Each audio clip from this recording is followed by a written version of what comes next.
Всем салам алейкум, Крынгс Ногайлар. Сейчас мы ждем, пока к нам присоединится ислам, и потихонечку начнем наш эфир. Алтная Бакиева, вижу, брата ждет ислама. Многих наших соотечественников.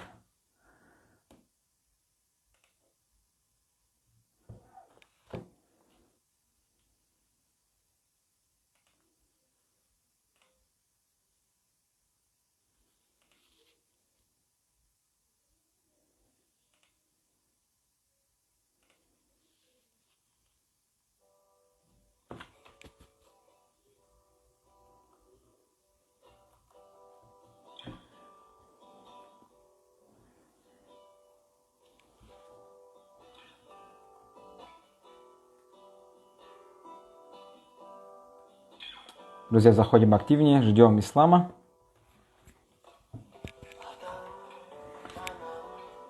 Валикум ассалам. Пока послушайте такую мелодию ислама из альбома «Заман». Это некоторые песни. И ждем с минут на минуту ислама. Я пока как раз буду готовиться.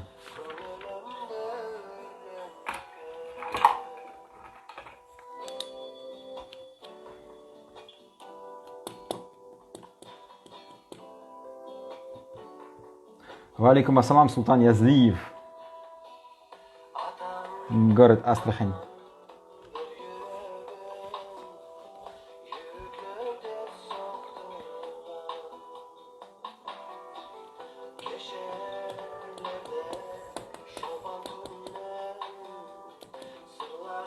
Ислам Сатыров присоединился к нам.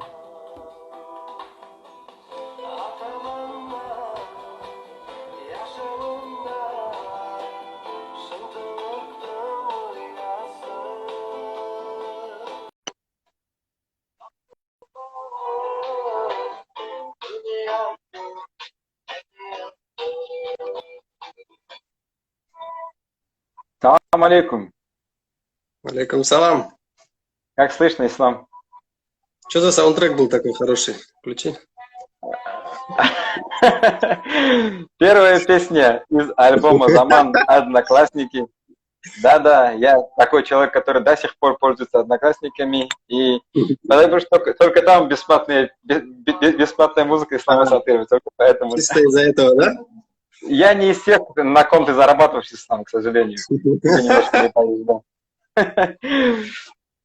Так, ну, 62 человека, 63 человека в эфире, это не учитывая тех, кто заходит, уходит, поэтому их будет намного больше. Я думаю, потихонечку можно начинать. Вот смотри, как раз Сабир пишет на Вача Сёлюнгс. Я вот, Ислам, хотел у тебя спросить, на каком языке будем вести? Есть два момента. Но Вача Сёлюмы боламыз, амма бар адамдар, которые, к сожалению, нас не понимают. Есть некоторые люди, которые нагайский не знают. Вот. А по-русски разговаривать, с одной стороны, хочется нагайские слова тоже использовать. Ты что предлагаешь? Ну, если у нас есть в нашей компании русскоязычные друзья, то из-за уважения к ним надо, конечно, говорить на русском, чтобы все понимали. Русскоязычные тоже есть. Они мне вчера писали, что это твои друзья, в первую очередь, что они будут заходить. Поэтому давай по-русски. Иногда, если контент позволит, контент этого потребует, то можно переходить на нагайский язык. Давай так, да? Местами. Давай. Угу. Значит, у нас будет такой регламент. Прямой эфир длится 1 час. 1 час. Мы можем его провести 2 часа. Но так как сегодня эксперимент, во-первых, я хочу тебе сказать спасибо, что согласился. Быть первым всегда сложно. Булат присоединился, Досым.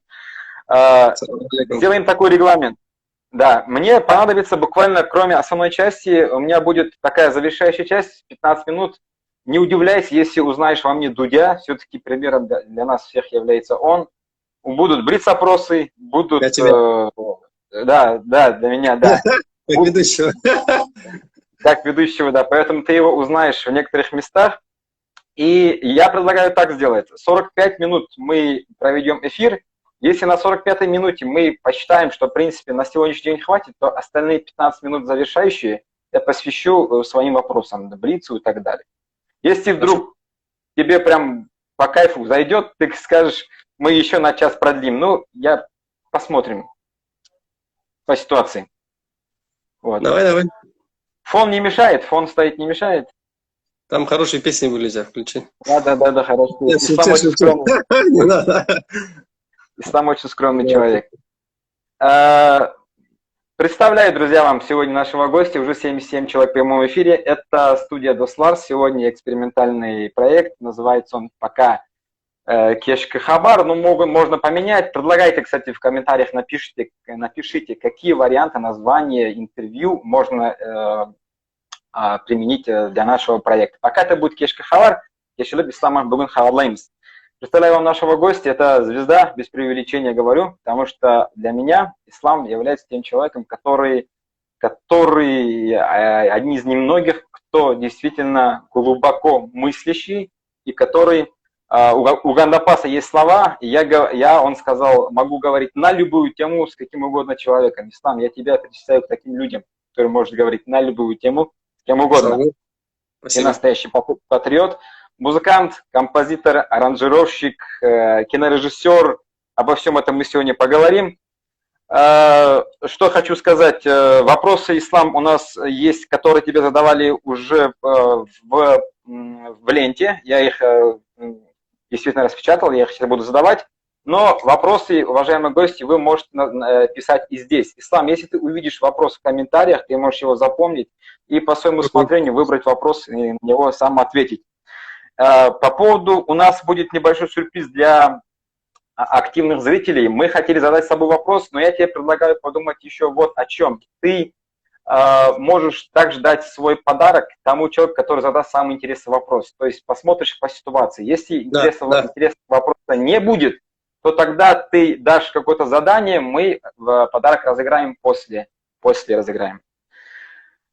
Гость я представил. Ислама, кто не знает, Ислам живет в городе Минеральные Воды, жил в Казахстане, в Турции, в Каясуле. Родина его тянется, родился, да. Родина его тянется из Сара-Аула, республика Дагестан. Вот. Часто на свадьбах Сара-Аула Загиру все подходят, говорят, земляк, земляк, земляк. Загир этому всегда радуется. Вот. В принципе, я готов начать. Я хочу вот с какого вопроса начать. Сначала сам с таких общих вопросов начну. Начну с феномена братьев Сатыровых. Когда вчера я дал задание, с каким гостем вы хотите, там много, конечно, естественно, писали про АСО, много писали про наших спортсменов, но часто фигурировала фамилия Сатыровой. Притом, заметьте, ни один человек не написал Ислам отдельно, Загир отдельно, Нурадин отдельно. Написали Сатыровой. Из чего я сделал вывод, вернее, не вчера, я давно сделал вывод, что Сатыров это именно нарицательно в ногайской культуре и среди ногайцев. Скажи, пожалуйста, как это случилось? Было ли это предопределено еще в школе? Как мы стали Сатыровыми? Как Сатыровы стали феноменом? Как Сатыровы стали нарицательным? Давай так я задам вопрос.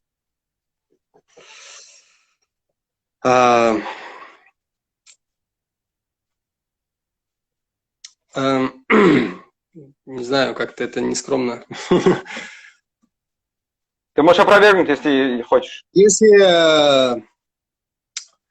Если говорить о группе изначально, как мы заявлялись, как братья Сатыровы, я про это могу сказать. Идея, как изначально была. Я-то с детства музыкой занимался. Вот. Загир, средний брат, он музыкой начал заниматься уже я точно не знаю, но в конце школьного возраста своего, не знаю, в 10 или в 11 классе он начал петь там или на выпускном, там что-то где-то. Вот. Ну, так, чтобы активно музыкой заниматься. Нурик, он тоже, в общем-то, можно сказать, что он не занимался толком музыкой. Ну, так как я, по крайней мере. Я-то серьезно этим был увлечен всегда. С 5 лет. Угу. Вот. И вот пока занимался и учился, и после работал, вообще идея такая появилась благодаря АСАУ, опять же, как всегда. Арсланбек Султанбеков, вот кто его не знает, у нас есть такой деятель ногайский. На самом деле, многие из таких явлений в культуре, особенно в ногайской, корни, ниточки, точнее, ведут в основном к нему всегда. Ну, то есть он либо инициатор, либо там как-то, вот, как сказать, подталкивает иногда некоторых творческих людей к каким-то там проектам, идеям новым. Вот. И здесь также было. Когда мы с ним вначале познакомились, я уже не помню, какие это 10-й там был год или 11-й год. Ну, вживую познакомились, разговаривали, общались. Когда я сказал, что вот нас 3 брата, вот, и, в общем-то, все, ну, серьезно музыкой увлекался я, а потом уже Загир, он поступил тоже в Астраханский колледж, где я учился.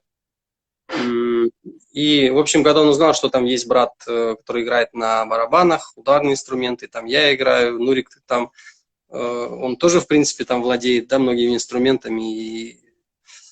И он тогда начал, типа, о, слушай, ну, типа, это такое крутое явление, когда из одной семьи, там, 3 родных брата и все 3 музыканта, и, типа, ну, тут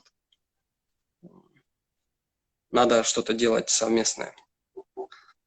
Вот. Ну, идея вот так зародилась, собственно. Угу. И продолжение этого же вопроса, последний вопрос из области лести, если народ это так посчитает, я на самом деле скажу, что я старше всех 3 братьев и никогда не ищу, всегда говорю правду.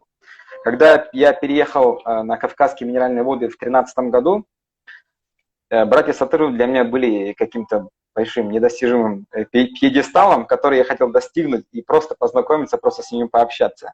В 2014 году Ислам, если ты помнишь, я тебе написал в Одноклассниках, тогда я даже свой номер не знал. Ислам меня любезно пригласил, потом мы познакомились. В 2015 году мы встретились первый раз. В 2016 году, после небольшого перерыва, Ислам стал автором аранжировки песни «Шөлім». Потом он также косвенно участвовал в создании студии «Достар». Я думаю, ты свои временные советы давал. И всегда как бы был рядом с нами. Еще один вопрос из области братьев Сатыровых. В сказках русских есть такая фраза в начале: старший умный был детина, средний сын и так и сяк, младший, я не буду говорить, чтобы Нурика не обижать, да? Братья Сатыровы – это уникальное явление. Я чему поражаюсь, Ислам, на самом деле все 3 умеют петь, все 3 умеют писать музыку, все 3 умеют снимать, все 3 умеют монтировать, у всех 3 творческое мышление, по драматургии, всегда, вот даже в жизни вы вот режиссеры.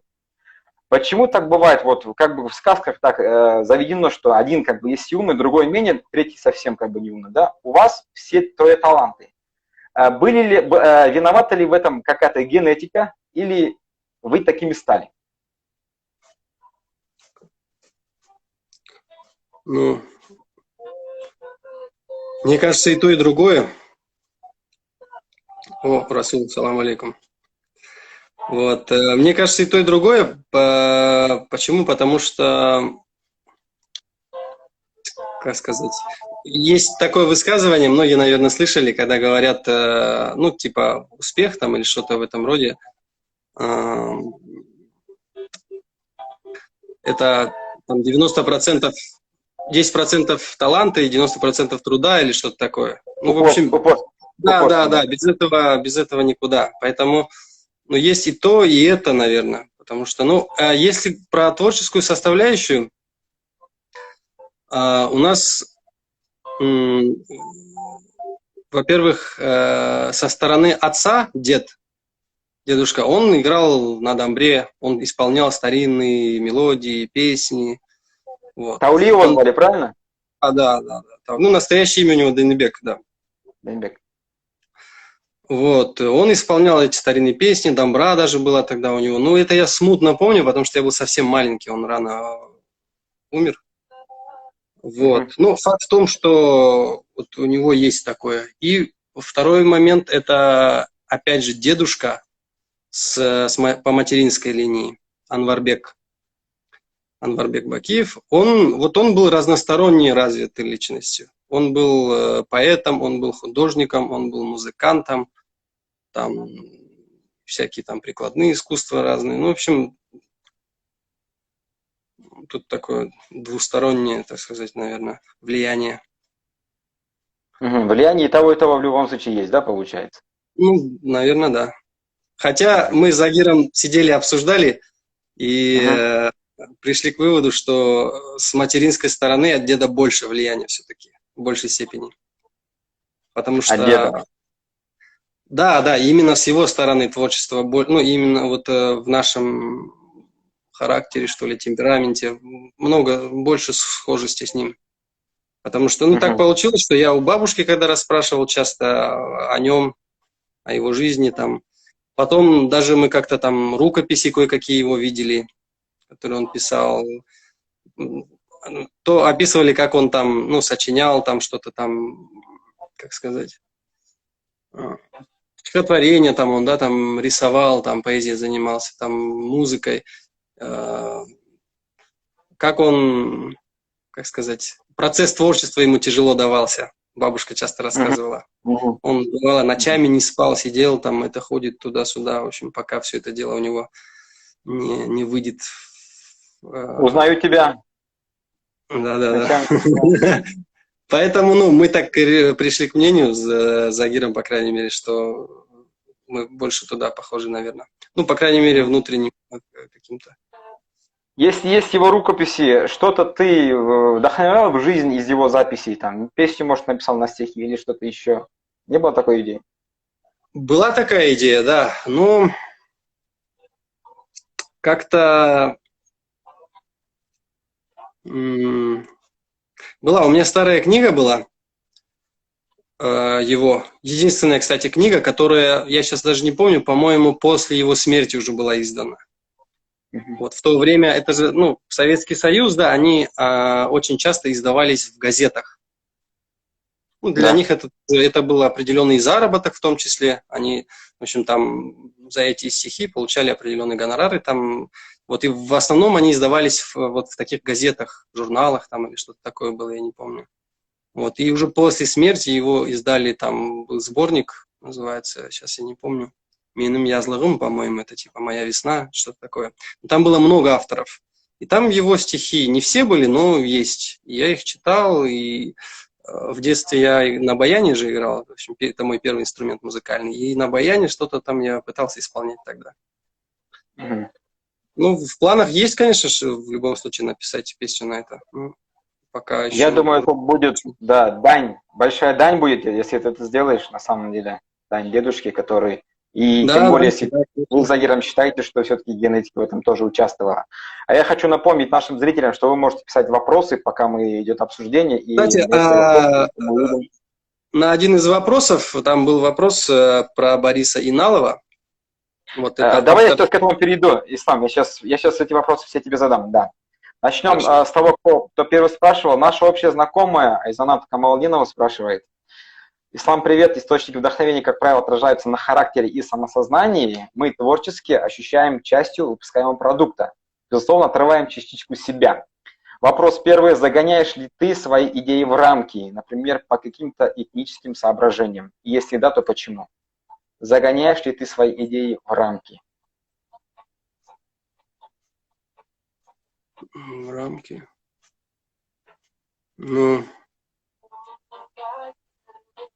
Ну, какие-то рамки все равно существуют всегда. У тебя какие они? Ну, как сказать. Например, если брать песню, да, я бы такой, что просто взял бы дамбру и под нее спел бы, и все. Вот, собственно, песня. Это бы, Мгм. это бы и аутентичнее звучало, и как, ну, мне, например, это ближе. Но для того, чтобы охват моей аудитории, так скажем, был шире, чтобы кому-то это было интересно, потому что ну, долго человек не выдержит дамбру и голос, он скажет, что за нудятина, да? И вот приходится делать там соответствующие аранжировки, там, в общем, все это дело обрамлять какими-то вот, ну, синтезировать с какими-то музыкальными жанрами, чтобы это было, так сказать, съедобно Мгм. для многих людей. Съедобный Вот. продукт. Да, да, не только для нагайцев или там для кого-то, кто интересуется этнической музыкой. Мгм. И, ну, и если так, то это рамки, наверное, да. То есть, Да. ну, Или я бы хотел бы, например, там сделать, ну, взять там песню, сделать аккомпанемент, записать там из там дамбры, там какой-нибудь там виолончели и какой-нибудь там кахон, там музыкальный инструмент есть такой.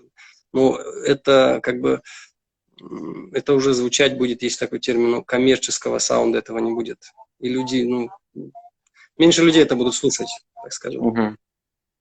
Мгм. Для меня это рамки в А, какой-то степени, так что если ответил на Я вопрос. думаю, ты ответил, да, думаю, на вопрос. Что кого находит? Вдохновение тебя или ты вдохновение? Спрашивает тебя Айза. Философские, да, у нас сегодня вопросы такие. Да, да. Наверное, вдохновение меня. Вдохновение тебя. Мгм. Да. И вопрос, которого я сам лично боюсь всегда, как тебе не повезло, тебе его все-таки задали. Кого в тебе больше? Композитора, певца, режиссера? И там многоточие еще стоит. Я очень боюсь там этого вопроса. Ну, как ответить-то? Я как-то был в Черкесске у уважаемого нами, нагайцами, не только, есть такой писатель у нас, Исаак Апаев, легендарный, можно сказать. Вот. И он мне рассказал про одного своего друга. Мы даже потом пошли к нему в гости. Тоже пожилой человек, он художник. Он много лет рисовал картины, там все, и выставки там какие-то, все. Ну, прям так. Ну, в общем, так случилось, что у него начало портиться зрение. И он со временем его почти потерял. Хотя фактически до того момента, пока он полностью не потерял зрение, он все равно продолжал рисовать. Что интересно. И так случилось, что когда уже у него не было возможности рисовать, да, ну, физически, он вдруг начал писать стихи. И даже запел. Я послушал, как он поет, и вот стихи его, да, то есть человек никогда не писал стихи вообще. И вот на старости лет его просто, грубо говоря, пробило на это дело. И вот я прям удивился, и когда познакомился с ними, когда поговорил, это вот к вопросу о том, кого там во мне или в ком-то больше. Мне кажется, если внутри человека есть что-то, какая-то творческая, как бы, сказать, не знаю, энергия, которая должна выйти, она выходит через разные каналы, в разных формах, в музыке, в живописи. У человека один канал закрылся, оно начало выходить в другом виде, в виде стихов там и песен, не знаю. Поэтому здесь сложно, здесь сама суть, что ты занимаешься творчеством и что-то новое делаешь. Поэтому я не То есть отвечу. общее направление в любом случае одно, цель, наверное, в любом случае одна, чтобы из тебя, наверное, что-то вышло, правильно? А как оно выходит, в чем оно выходит, наверное, это не столь важно. Да, наверное, так, да. Я сам, честно говоря, этим вопросом много раз задавался, и пока ответа нет на него. Раньше была музыка, сейчас мне очень, да, я увлекаюсь кино, поэтому, ну, как бы и то, и другое равноценно. Ты меня успокоил, ты помог мне утвердиться в моем же ответе, он примерно такой же, как у тебя. Жанна Мусаева спрашивает, Ислам, что ты думаешь о перспективах развития этномузыки в России? Она спрашивает.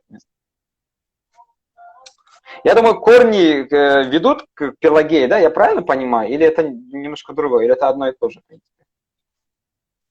Не, ну, Пелагея, ну, ведут в какой-то степени, но она же не одна, просто она одна из самых распиаренных, наверное. Распиаренных, коммерческих, да, хотел сказать, да. Да. А так их много. Если бы этот вопрос задали в 2019 году, я бы, наверное, что-то ответил там. В 2020 году сегодня вообще не то, что этномузыка, тут вообще непонятно, что дальше, как будет, поэтому ответа нет. Ответа нет. Смотри, я перебью наших подписчиков, задам вопросы. Еще один. Мы с Загиром очень много ходим среди нашего народа, посещаем мероприятия, проводим их и много общаемся, в том числе часто задают вопросы о тебе. Основной вопрос Загиру всегда задают, я вот со стороны слышу, как вы залезли на крышу ДК КСУИ? Это вот такой простой вопрос. Я хочу, чтобы ты немножко вот историю, буквально короткую, минуту-две, рассказал именно об этом феномене. Крыша КСУИ, она связана именно с вами почему-то. Вот. Крыша ДК КСУИ, извиняюсь. Крыша ДК, да. Ну, на простой вопрос, простой ответ. Ногами залезли. Да. Ногами залезли, да. Да. Ну, просто если не ошибаюсь, это было начало. Да.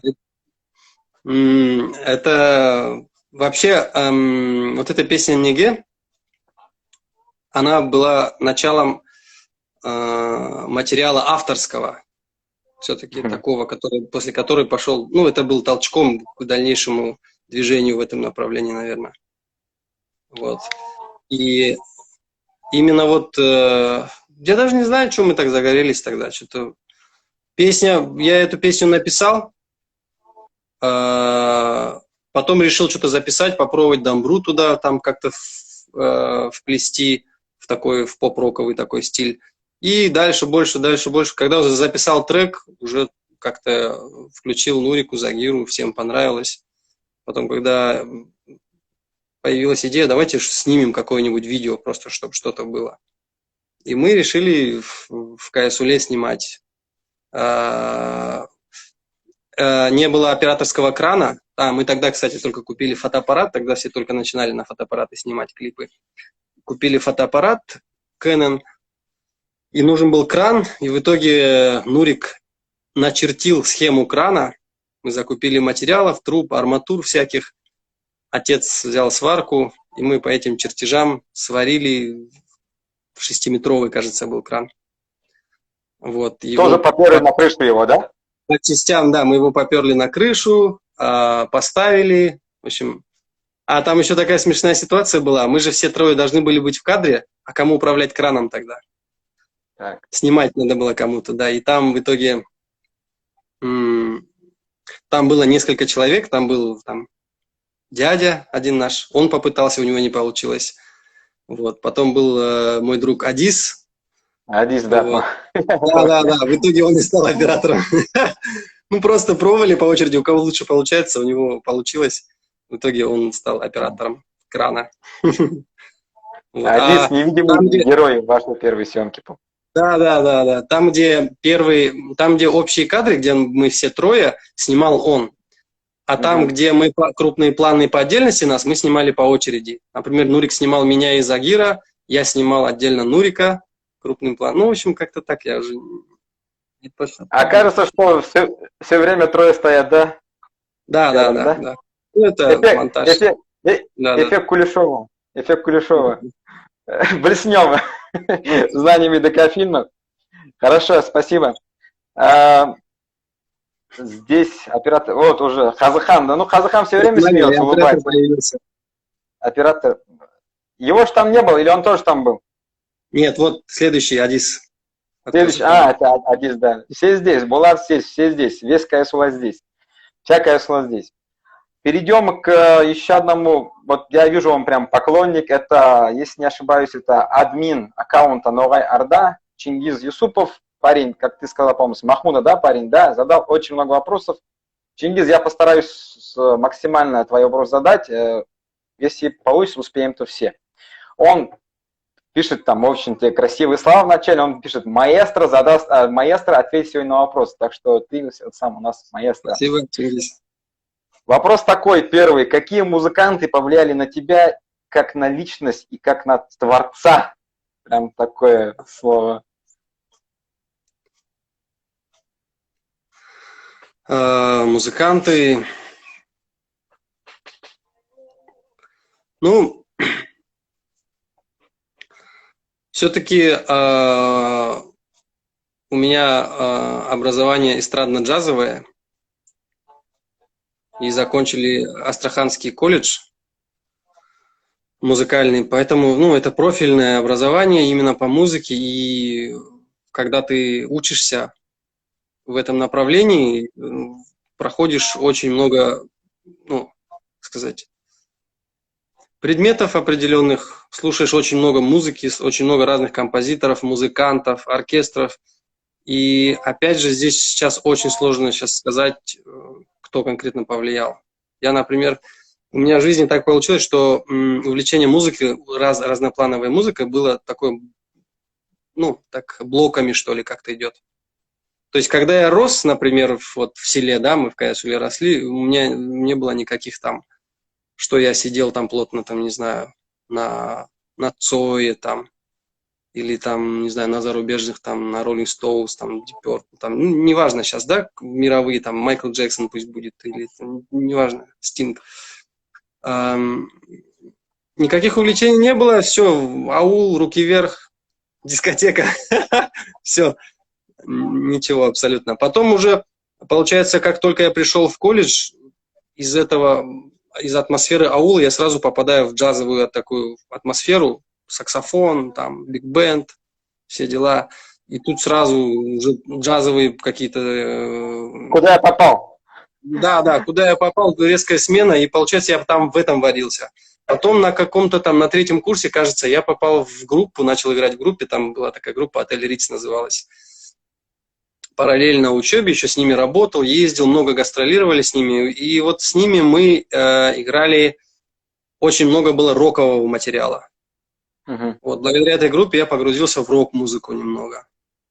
Вот, и, соответственно, и слушал ее, и играл очень долгое время. Потом, ну вот так периодически, и в 2000, вот я уже не помню, или 10 или 11 год, когда мы все-таки вот с Арсланбеком, именно с Султанбеком познакомились, с Асау, я думаю, это такой очень поворотный момент в моей творческой жизни. Потому что, во-первых, я уже в нескольких интервью говорил это, к тому моменту мне было около 20 лет, 19 или 20 лет было.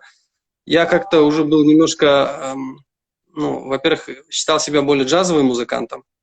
Во-вторых, все, что касается народной музыки, фольклорной, мне было немножко так относился к этому, как подобрать это слово. Ну, немножко примитивщина все это мне отдавало, и я не хотел этим заниматься, и не считал таким не стоящим, наверное, занятием в музыке. Вот, и все время мне было интересно вот это вот джазовое, эстрадное направление, да, в принципе, там как-то поп-музыка. Потом я познакомился вот с Асау, и он меня впервые повлиял на меня очень сильно. Прям столько сильно, что я кардинально вообще развернул, так сказать, направление в другую сторону. Я тогда, он меня в гости в Казахстан пригласил, у него погостил там, вот, пожил там некоторое время. Там я впервые дамбру, кстати, взял в руки и начал играть, осваивать.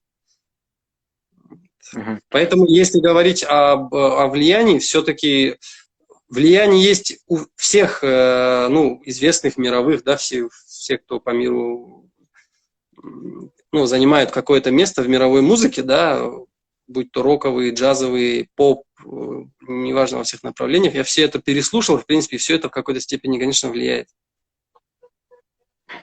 Я вот, да, я знал, что ты в конце мы придем к Асау, это вот я прям догадывался, потому что, ну, не может быть по-другому. Действительно, вот сколько тебя, вот я тебя уже знаю лет 5, и все время Асау рядом, или ты возле Асау рядом, поэтому, Я наверное, в любом случае. Да, ты возле него обычно, да. Тот же вопрос продолжает Чингис, пару слов о Бобби Дилане. Я не знаю именно почему про него спрашивают у тебя, но ответь человеку. Я не знаю, наверное, потому что Чингис поклонник Боба Дилана. Да, я тоже так подумал. Вот, ну то же самое, то, что я ответил до этого. Возможно, где-то я его раньше слушал, возможно, где-то что-то играли, но вот просто факт, я его недавно, буквально где-то месяца 2 назад, начал активно слушать. То есть у меня есть отдельная папка, там отдельный плейлист есть Боба Дилана. Это буквально месяца 2 назад. То есть раньше я знал, что есть такой исполнитель, слышал какие-то, может быть, песни. У меня, я же говорю, у меня так кусками такое увлечение. То есть я найду одного интересного исполнителя, я его могу слушать некоторое время, несколько месяцев могу ездить слушать. В машине, за рулем часто там. Потом на другого переключаешься, вот как-то так. Ну, серьезно, так, чтобы я в нем увлекался, я не могу сказать. И в каждом исполнителе, скорее всего, ты кого-то находишь. То я уверен, что ты никогда не слушаешь просто так. Вот просто, чтобы душа отдыхала. Я уверен, вот что-то ты ищешь, когда ты что-то слушаешь у кого-то. Нет, Мне как раз кажется, таки всегда последнее время именно наоборот. Вот да. я стараюсь слушать, чтобы просто так, да. Потому что Ага. это особенно для аранжировщика, тех, кто занимается аранжировками, это вообще болезнь. Ты, Ага. ты не можешь просто музыку слушать, наслаждаясь, как все. Ты Мгм. слышишь музыку, и ты ее начинаешь, грубо говоря, разбирать на запчасти сразу. Опа, там так сделали, там бас так сыграл, там этот инструмент так сыграно, там так сделано. Вместо того, чтобы наслаждаться как есть, да, грубо говоря, ты пришел в картинную галерею, смотришь на картину, вместо того, чтобы наслаждаться произведением в целом, ты как художник начинаешь, он здесь такие-то краски использовал, такие-то оттенки, Мгм. там такая композиция. Вот. Это мешает. А в последнее время мне, наоборот, уже я стараюсь все минимализировать, максимально все это убираю, так что я, собственно, так и пришел к Бобу Дилану. Потому что в основном у него песни просто под гитару. Они простенькие, они А, не напрягают, или либо вообще да, да, стараюсь да, слушать да. даже без вокала, то есть даже в последнее время до этого дошло, что если слушаю, то просто музыку, чтобы слова не напрягали. Потому что информации и так хватает у нас вокруг уже. Наверное, потому что ты в первую очередь композитор, наверное, в душе все-таки, поэтому музыку слушаешь больше. Ну, для композитора я слушаю мало музыки, точно. Мало, да? Да, очень Ну, мало. хочу сказать, да. Продолжаем про известные личности, тоже О, Ренат, Чингис. салам алейкум. Продолжайте судьбу. Да, много. Ренат зашел, да. Связь Как какая-то, познакомиться говорят. с творчеством Бориса Иналова? Это автор песни «Леге», да, если не ошибаюсь? Да, Как да. происходил выбор именно этого стиха, как текста для одноименной песни? И вообще интересно о самом процессе создания песни «Неге».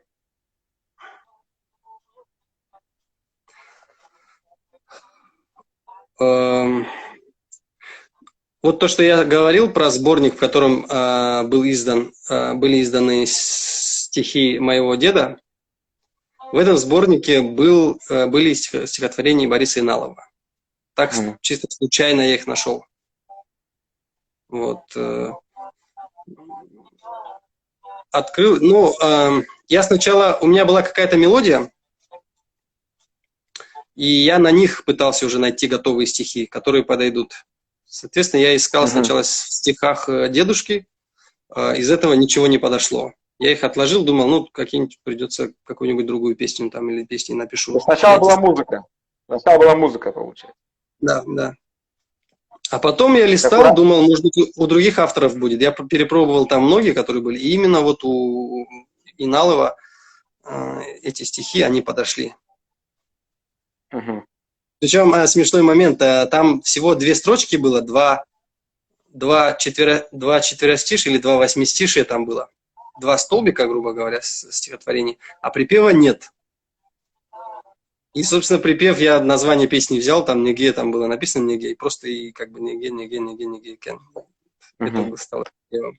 Ну, Надо самый было. простой, да, простой припев, который все напевают. Здесь, я думаю, Ислам Сатыров родился как коммерческий человек, который начал думать именно маркетингово, я так думаю. Может быть. Вопрос такой есть от Чингиза, вот я, наверное, потом перейду к своим вопросам, чтобы немножко развлечь. Он пишет, что немножко странный вопрос. Меня немного смутил момент на припеве «Саранаман», где используется Ага. автотюн. Ну, человек, видимо, разбирается в музыке. Да. Ты же вытянул бы эту ноту, как мне кажется. Да не кажется, я, говорит, уверен, что ты вытянул бы. Расскажи про этот момент на Ну, там припеве. просто это специально сделано. Угу. Ну, я к тому, что есть такой эффект, Прием.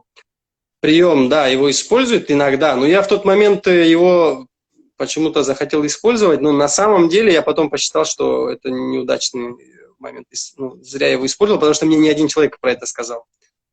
То Угу. есть как, этот прием заключается в том, что вот есть такой прибор, называется автотюн, да, который, как сказать, выправляет какие-то непопадения в ноты.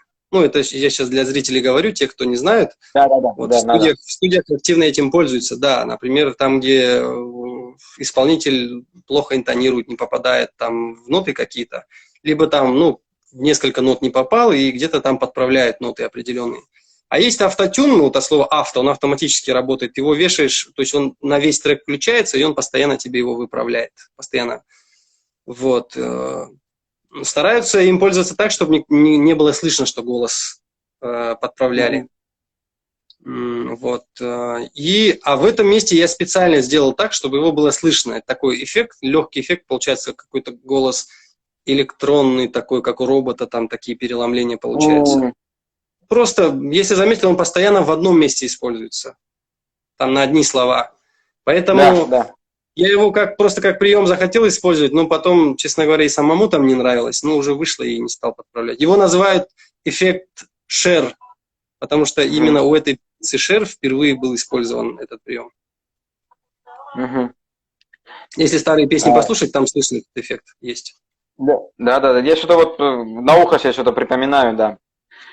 Ислам, вот перейду к своим таким вопросам, наверное, актуальным сейчас, кто нас смотрит. Почему молодежь, сейчас мы говорим про ногайскую молодежь, практически не поступает, и, может быть, вообще не поступают, по крайней мере, мы не слышим, на творческие профессии. Если вот в тот момент, начало нулевых, конец 90-х годов, с моего поколения люди поступали на актеров, они сегодня некоторые работают в театре. Вы поступили там, да, Бек Мурза, Мурат Аваисов, вот у нас здесь был, там, ну, многие, Загир, Камиль, Аслан, многие поступали все-таки. Сейчас это остановилось. Как думаешь, в чем причина? И тут же второй вопрос, можно ли заработать на творчестве? Постарайся, вот, можешь открыть этот вопрос. Ну, второй частью вопроса ты уже ответил на первый. Почему? Ну, твое мнение хочется узнать. Ну, потому что, да, есть такой стереотип, я его назову так, что, типа этим не прокормишь семью, наверное, так.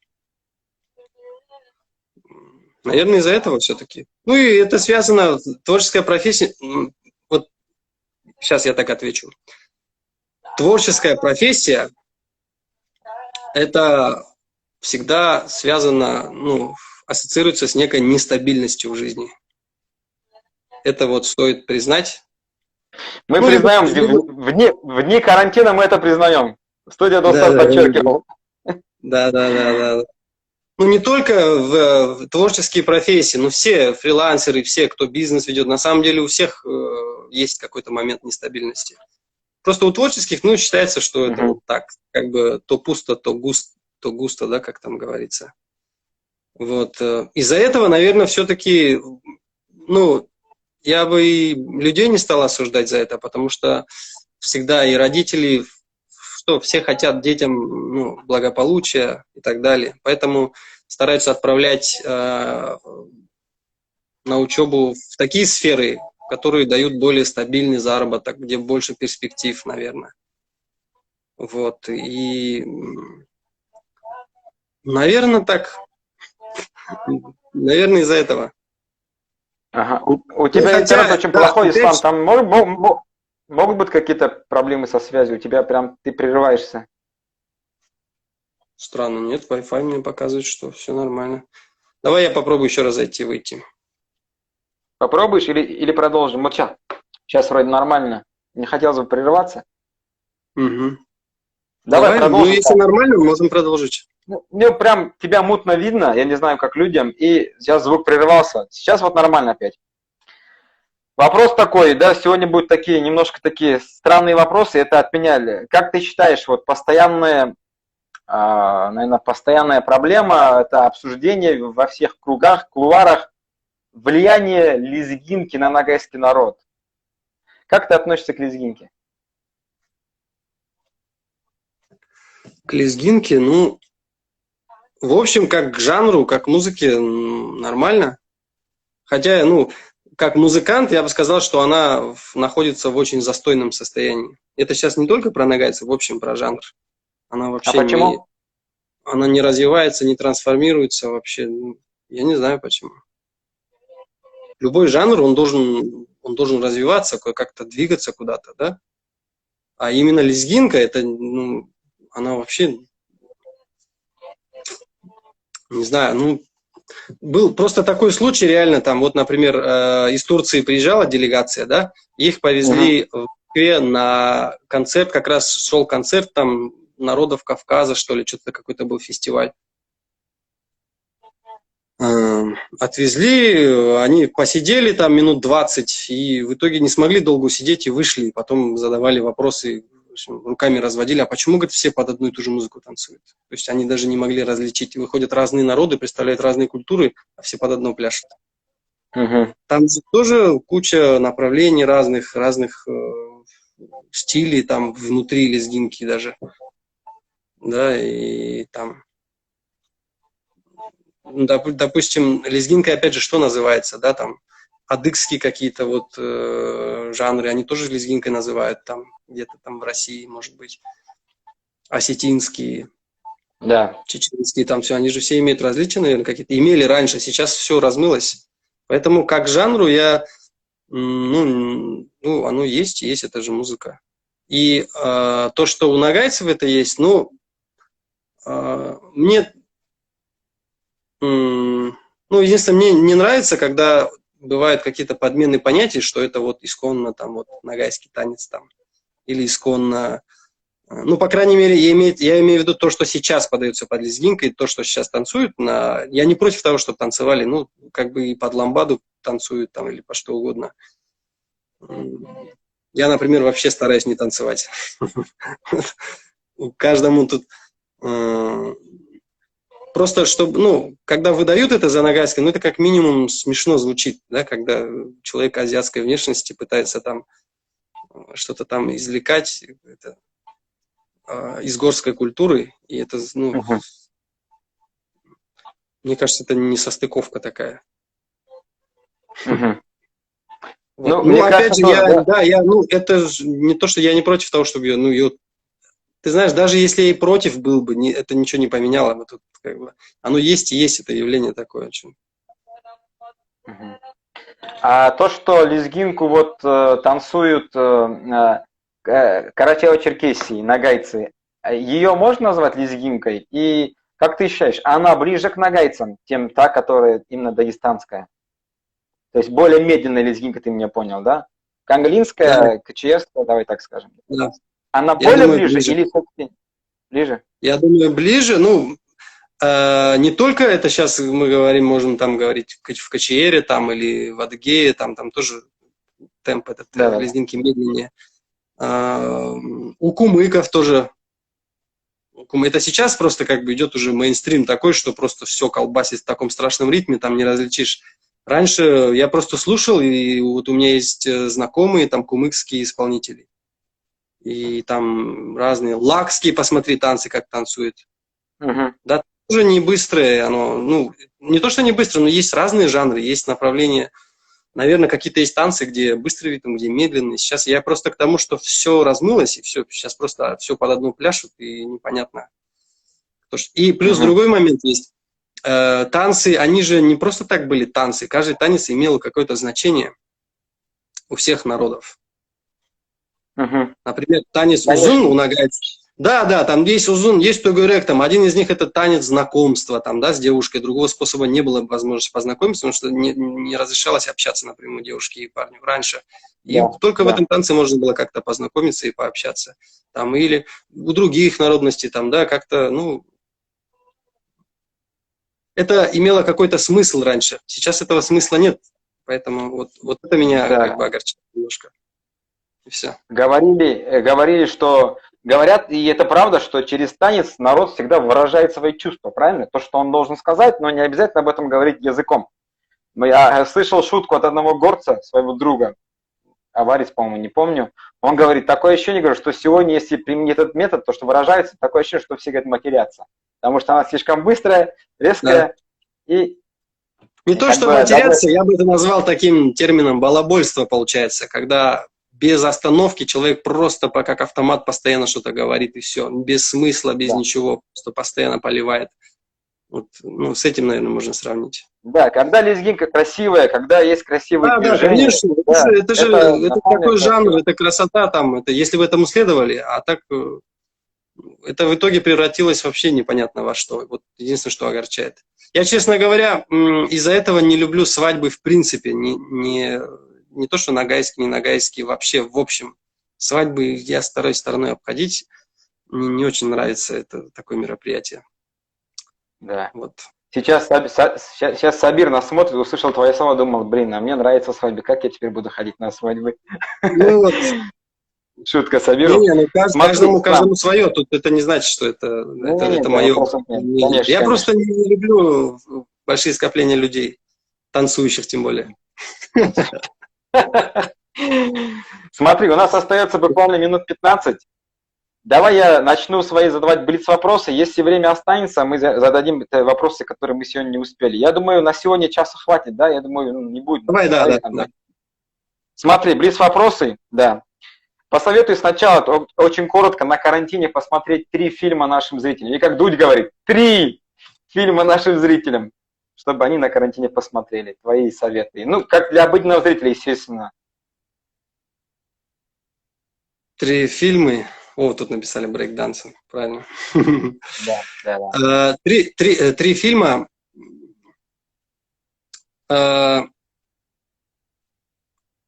Ну, как бы у каждого человека есть какие-то принципы определенные в жизни, да? Вот у меня один из принципов есть – не давать советов. Вот. Ну, вернее, не советовать что-то… Да, нет, я так скажу, просто как я делаю. Мне самому, если я решу там, да, вот надо посмотреть какой-нибудь фильм. У меня займет больше времени не просмотр фильма, а выбор его. Пока я выберу, поиск фильма, пока это куча времени идет, я бы уже давно какой-нибудь фильм посмотрел бы. Поэтому Хорошо. я могу Перефразирую. Да. Говори. Если вот посоветуй, вот один фильм, который ты посмотрел за последнее время, который произвел на тебя впечатление. Давай один фильм. Который произвел впечатление. Мне очень нравится фильм, есть такой «Тюльпан» называется. Знаю «Тюльпан», да, фильм. Дворцевой. Да, Сергей Дворцевой. Вот. Ну, это очень такой, на любителя, он не каждому понравится, поэтому можете меня не слушать. Я с тобой не соглашусь, он понравится всем. Я хочу поддержать ислама. Посмотрите, Сергей Дворцевой «Тюльпан», фильм старый, фильм о нашем народе почти что. Посмотрите, вы узнаете, вы услышите слова нужные. Очень аутентичный, в общем, очень, да. Такой необычный, да. Сергей Дворцевой, мы с исламом, наверное, его поклонники, скорее всего. Ислам, короткие вопросы. Семья или работа? Блиц. Хотелось бы, чтобы семья, но пока перевешивает работа. Я очень много работаю. Хотя я понимаю, что нужно… Да. Ну, пока так в жизни. Может, поменяется потом. Угу. Следующий вопрос. Турция или Казахстан? Турция. iOS или Android? Что? iOS или Android? Ну, у меня Android пока. Android. Это не принципиальный вопрос. Это был вопрос, да, чтобы замешать, да. Каясула или Тереклимектеп? Каясула, конечно. Каясула, родина.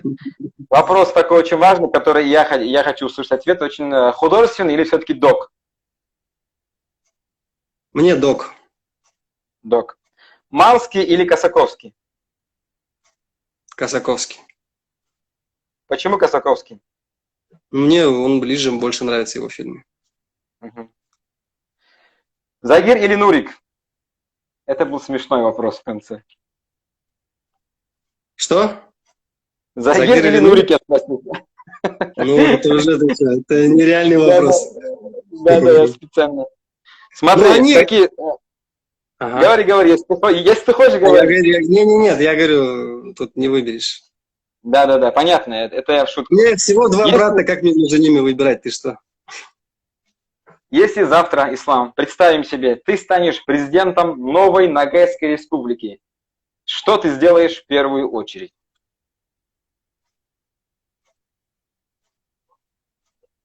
Что я сделаю? Буду искать, набирать грамотную команду.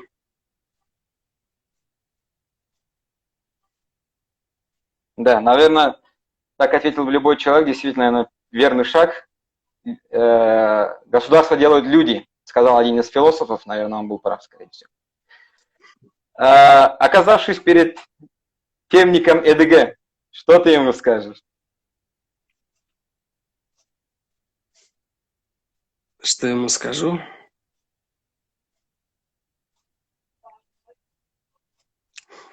Я вспомнил одну шутку, но не буду ее говорить. Ну, давайте так намекну. Очень часто эту шутку используют с фотографией либо Гагарина, либо Цоя. Ага. Ты не хочешь произносить пока, да?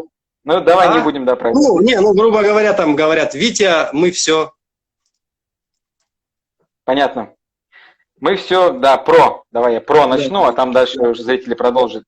Ислам, твои пожелания народу, на тебя смотрят, я думаю, около 200 человек наберется в общем прямом эфире. Твои пожелания, в общем, нашему ногайскому народу, вот от души.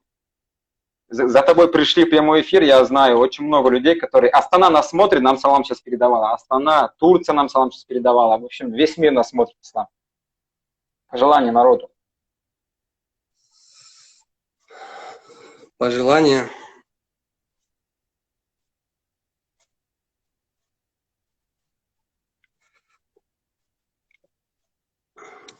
На мероприятиях в основном многие желают здоровья. Очень часто.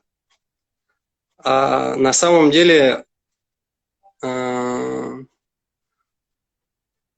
наличие здоровья – это очень хорошо, но оно не всегда, как сказать, ну, я бы это не желал в качестве наивысшего такого пожелания. Сейчас я бы пожелал вообще всем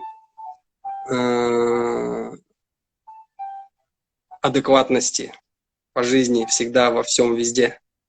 И все. Потому что если как бы человек старается быть адекватным, он и за здоровьем будет следить, и за семьей, и работа у него будет ладиться, и личная жизнь, и все остальное, и внутренний его мир будет в порядке, думаю. Будем желать тогда народу нашей адекватности. И, Ислам, будем ли сегодня что-то дарить кому-либо? У нас был вопрос. Что у нас было? Задание какое-то, да? Ты можешь дать задание, чтобы ответили на твой вопрос, там, да, дали там название какому-то фильму и так далее. Или ты можешь сегодня и задашь вопрос, их было немного, 4 человека, выбрать того, кто задал интересный вопрос. То есть дело твое, как говорится здесь. Давайте, наверное, все-таки так. Тут многие, я извиняюсь сейчас перед зрителями, многие интересные вопросы задавали. Я, естественно, не успеваю на них отвечать, они пролетают.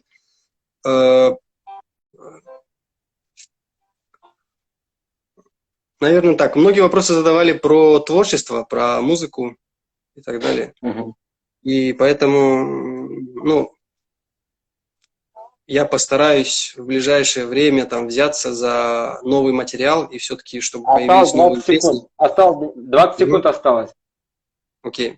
Чтобы появились новые песни и новый альбом. Вот. Поэтому пусть будет конкурс на название этого альбома. Вот. Конкурс Все примеры